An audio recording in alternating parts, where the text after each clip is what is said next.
Okay, this is episode 6. Revenge of the Fisk. Yes. Honestly, it seems like a slower episode to me, but you gotta have those. They pop up. They're pretty much running away from the cops and the SWAT team, who we find out are also on payroll. They're locked in a building. He convinces the Russian, and pretty much they didn't kill the brother, I think. Either that, or it's just like, fuck it, you want to kill Fisk too, so I'm fine with that. But... Well, he did say, suck my dick. Yes. So that means... I don't know. So pretty much they're stuck in this building, and it's pretty much a hostage negotiation because there's a good cop there. It turns into a dead cop. I kind of felt sorry for that idiot. I know, it's just like wrong place, wrong time. Yeah. When you hear strange sounds in a warehouse, you just turn around and go to the donut shop. So, and pretty much Daredevil is claimed, or he's blamed for everything. Now everyone's going to be on the hunt for him like they never were before.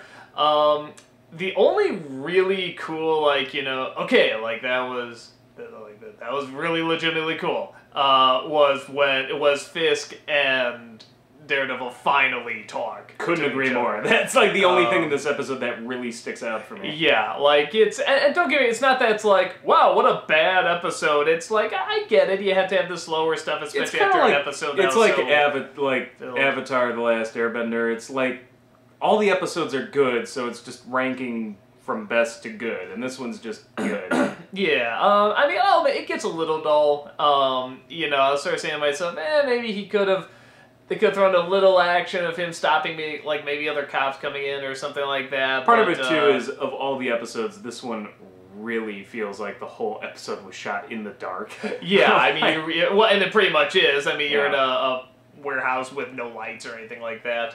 I did enjoy Claire giving him instructions how to fix the wound and basically saying, we're going to have to cauterize it with a flare. It's going to hurt like hell. Bonus! Like, the guy who beat me up, you want me to save him? I will say this, they're talking about, they'll find you and they'll kill everyone you care about and they'll kill blah, blah, blah. It's like, wouldn't Claire's ass be grasped by now?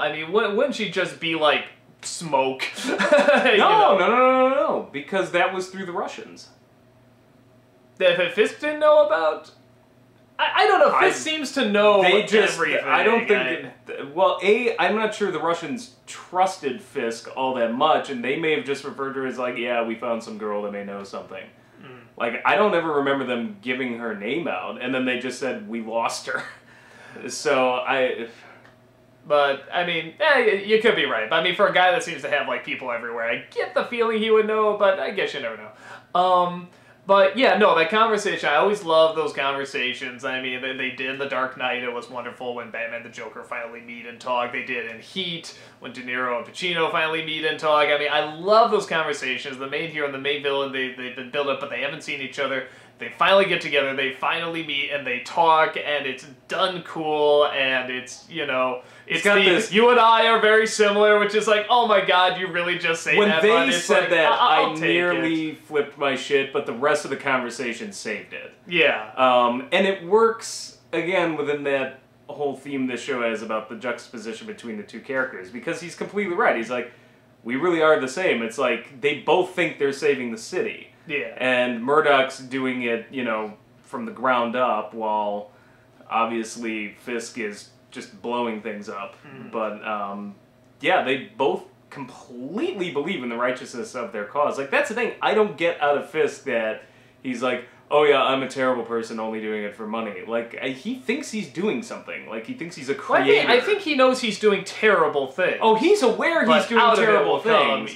But he's not one of those guys like, why did you do it? For the money, plain and simple. Like, you get the feeling that he has some sort of grand vision. Well, here's the thing, though. We've kind of been seeing these plans for a while. Like, we were even talking about this with Age of Ultron. We've been seeing these villains that think, like, no, through destruction is the only means that we may rebuild, and I'd be lying if I said... I would almost prefer I just did it for the money, honestly, nowadays, because that seems to be much more rare. Well, we got that in Teenage Mutant Ninja Turtles, and how fascinating was that?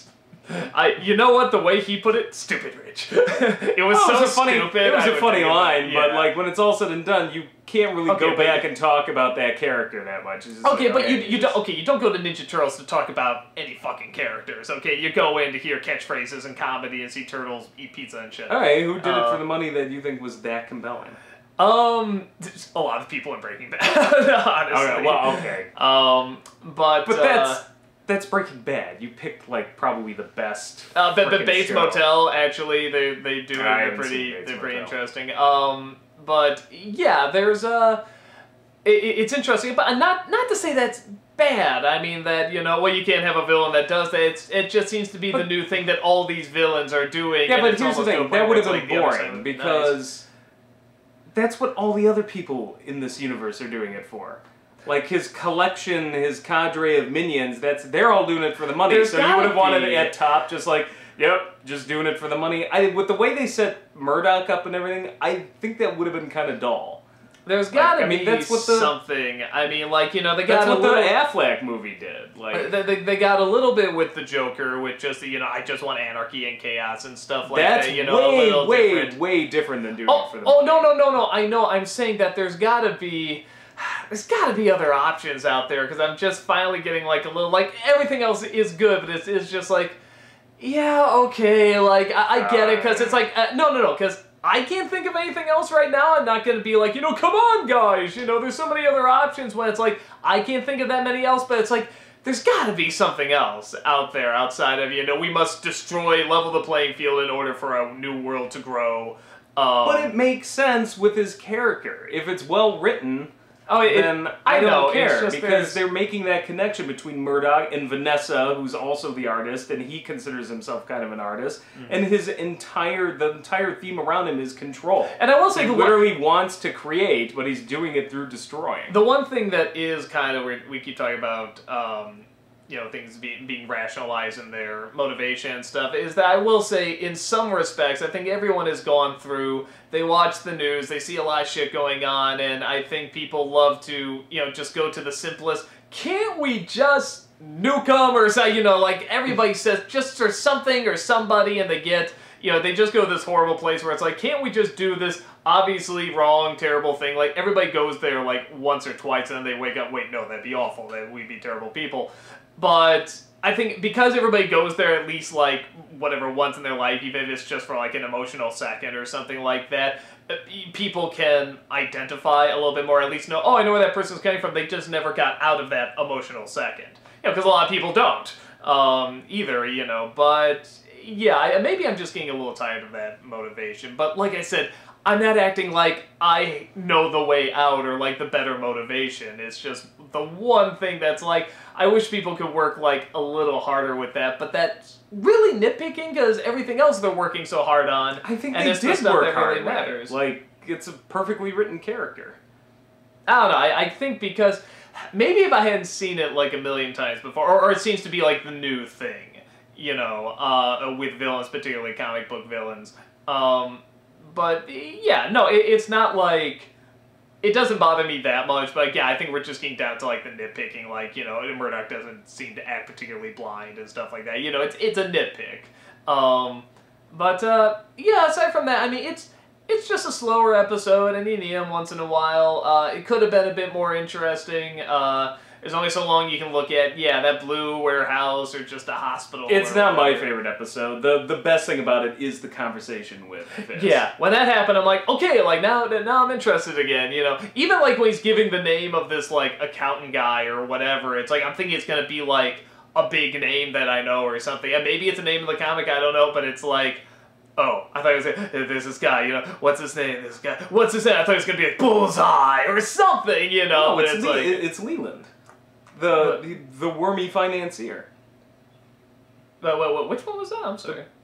Guy, white hair, glasses, always just seems to be upset about something that's going on around him. But he's the money, so that is an important revelation. No, but I mean, it's a way to get to Fisk, because he's got nothing on Fisk. But and we all know how Leland isn't exactly, No, but that's, I mean, know what I'm talking about. It's like, you start watching, it's like waiting for some sort of other big, like, holy shit development. The only big one again, because it's riding on the heels of the last one, I think, is that talk between Fisk and him. Speaking of Bullseye, that sniper had a card. Yeah, okay, you told me that. I didn't see it. I missed where that was. It is there, because I saw it the first time. This time we were watching during the day, and it was so dark, but...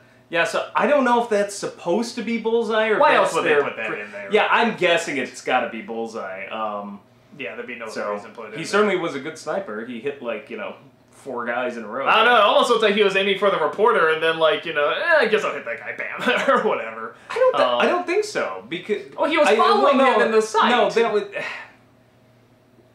that was the red herring, I think, to make you think they were going to kill Ben. But why else would he be on that guy? Because he was calling to the lead detective. He had been bugging him all night. And the lead detective then starts walking over. And that's when he got hit. And remember, the whole point was to frame Murdoch and make him, what? A cop killer. So why are you hitting a reporter that, as far as Fisk knows, is nothing? No, but that's what I'm saying. Why would the sniper even? Because he was focusing on him. So you're suggesting that because he was calling him over, you'd be like, oh, okay, he's going to go to him in a second. I'll just wait for him to come to him. Okay. Or maybe he was just, like checking his sights, and then the opportunity presented. I don't know. That is the one thing. I'll tell you this: if that is supposed to be Bullseye, and it's implied that he missed, that's not going to make Bullseye No, because that's my first thought. I was about to say, I missed. I never miss. I don't know. He was aiming for the cop. No, you're probably right. When he hit the cop, because the next 3 shots were so well delivered, and he hit the cop right in the chest. Like, no, he was obviously trying. I mean, it's a red herring, but in terms of is it I don't think he missed story like his target. I think he wanted to hit. No, they wanted to make him a killer. Yeah. So that's all right. Like I said, I mean, really nitpicking, and there's nothing really bad about it. It's just after the other ones, it's like, oh, this is okay. This is kind of the more quieter one, but no, still some interesting stuff, and can't wait to see the next one. And we will see you